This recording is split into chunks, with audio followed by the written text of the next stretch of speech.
வாழை மரத்தோட வரீங்க? எங்க இந்த வாழை மரத்தை பத்தி இருக்க சொல்லு. என்ன புரியாம பேசுறீங்க? பத்தினி பத்த வச்சா இந்த வாழை மரமே எரியுமே.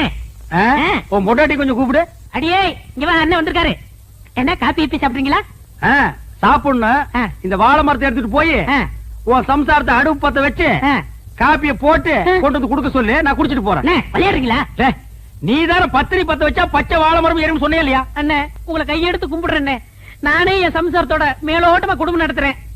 அவளை பத்த வைக்க சொல்லி என் குடும்பத்துல விரிசலை உண்டாக்கிறாதீங்க. என்ன அப்புறம் எதுக்கு நீங்க சொன்னீங்க?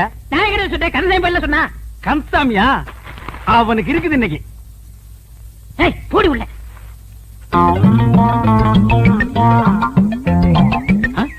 என்ன பச்சை முத்தனே வாழை மரம் கைமா அழைக்கிறீங்க? உன் பொண்டாட்டி கூப்பிடு. அண்ணே என் பொண்டாட்டி ரொம்ப அழகா இருப்பா, ஆனா கொஞ்சம் கருப்பு. சமத்தாயி பாடிங்க. என் பொண்டாட்டி வந்துட்டா. இதுதான் கொஞ்சம் கருப்பா, தார்ல தலை கூத்துன மாதிரி இருக்கு. சரி இதை எடுத்துட்டு போய் உன் பொண்டாட்டி அடுப்பத்த வைக்க சொல்லு. இதை எப்படி பத்த வைக்க முடியும்? யார் அவன் இடிச்சு வாயினா இருக்கா? பத்திரி பத்த வச்சா பச்சை வாழை மரம் எரியும் நீ தான் சொன்ன. போடி உள்ள.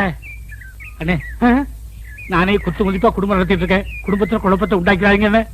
என்னது குத்து மதிப்பா குடும்பம் நடத்துறியா? அவனை கேட்டா மேலோட்டமா குடும்பம் நடத்துறேங்கிறான், இவனை கேட்டா குத்து மதிப்பா குடும்பம் நடத்துறேங்கிறான். என்னடா ஒரே அடியா குழப்பறீங்க?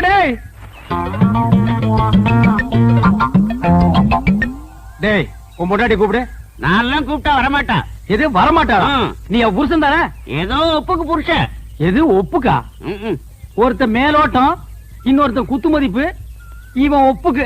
அப்ப இதுக்கு வேலையே இல்ல.